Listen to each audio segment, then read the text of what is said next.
could get very close to your girlfriend, I think. After watching the movie? During it and hopefully afterwards too. Normally I dress up when I make interviews because it's fun, and they called me up and said, "Oh, are you coming to Ruhet in Frieden, a walk among the tombstones?" And I said, "Yeah, okay, cool, I have a great tombstone costume, that will be fun." And they said like, "No, please first watch the movie, and it's with Liam Neeson." So I said, "Okay, I'll come without a costume." Okay. How did you felt when someone put the script on your table and said like, "Yeah, how do you like the title? Is it for you?" That was the first thing I said was, "What's the costume going to be like?" And I liked the script. I liked this character. I've always been attracted to these sorts of anti-heroes, I guess. I was off duty one day in this bar in Washington Heights, and a couple of guys came in to rob the place. Chased them into the street, shot 2 dead. How much Liam Neeson is Matt Scudder, your character in this movie? Very little, I think, you know. That's what makes these characters appealing to play, because they're so the opposite of what you are, you know. So you're a private detective? Unlicensed. I do favors for people. In return, they give me gifts. How important is black humor for you personally and for this movie? Is there black humor in the movie? Well, actually, when you only see the trailers, there are some moments where, like, someone is following you. You go into the door. You're waiting. The one is looking. Right. And then you. Yes. That's actually, I think. Yes, it is. Yeah, it is quite funny. For the movie, any kind of movie, I think it's always important to have a little bit of humor. If it's all too much in one note, it gets a wee bit boring, you know?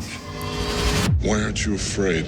Maybe I don't care if you shoot me, or maybe there's a rifle pointed at your head. If a director in the future will say to an actor, so you go straight, then you make a double take, and then you do a Liam Neeson. What could be do a Liam Neeson for future actors? Do a Liam Neeson? Wow. Well, a double take's very hard to do. Actually. Yeah, good one, yeah. Yeah. Do it again? Robert Redford does a great triple. A triple? Yeah, he does. And he's the only one I've ever seen do it. And he's done it a few times in movies. It's really something else. And he does it in close-up too. The Horse Whisperer, check that out. He does a great triple take in that. A triple take? Yeah. Okay. I think Liam Neeson is threatening someone on the telephone. Threatening someone on the telephone. Yeah, that's a given, yeah.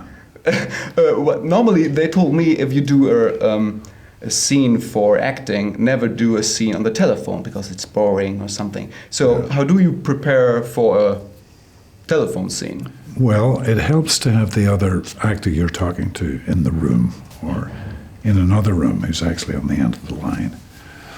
And we did in Tombstones and the first Taken, I had my daughter in the corner of the room. So I was actually speaking to the other actors, you know. Oh, so you could see That's a big help, you know. So you could see your daughter and think what would happen if someone would take my... Yeah. I understand we have a new player in the game. Did you ever talk to your kids like that on the phone? Like, you are here in 24 minutes or I will... Exactly. Okay. That's exactly what I say. and then they don't get 24 minutes, it's more like 10. Oh, okay. They were obsessed. These guys are monsters. They're not human. How can I find them? Of course, you're now in the position that you don't have to edit your own show reel or something. But if you would choose your own favorite 3 moments in any movie, what would you choose? I think there'd probably be outtakes where totally stupid stuff happened. Oh, okay. Like falling off a horse in full armor or something like that. So humor is important to you? Yeah, I think that would be, especially if you were doing a reel that you're hoping someone might take seriously. Pike buys out every seat on the train, and there's 2 attack choppers. Fucking orbiting, wanking bastard orbits. Fucking props. Fucking props. You got it in there, Liam? Not you, Brian. I'm just props in general. So maybe that's why you're now in Ted 2. In Ted 2, exactly, yes. I play a tiny, tiny, tiny little cameo in Ted 2 that may be in the finished film or may not be, but it certainly was still fun to do. Whoever it was took your wife. Didn't just pick your name out of a hat. I've been following her. I know your schedule. What can the people expect from this movie? I think very much an edge-of-your-seat thriller. It's quite dark, quite murky, and a good date movie. You could get very close to your girlfriend, I think. After watching the movie? During it and hopefully afterwards too. Once they're in the van, they're just body parts. You've dealt with situations like this? Not like this.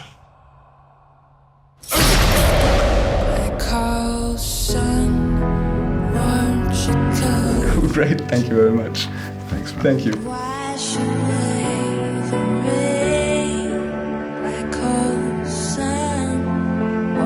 you come?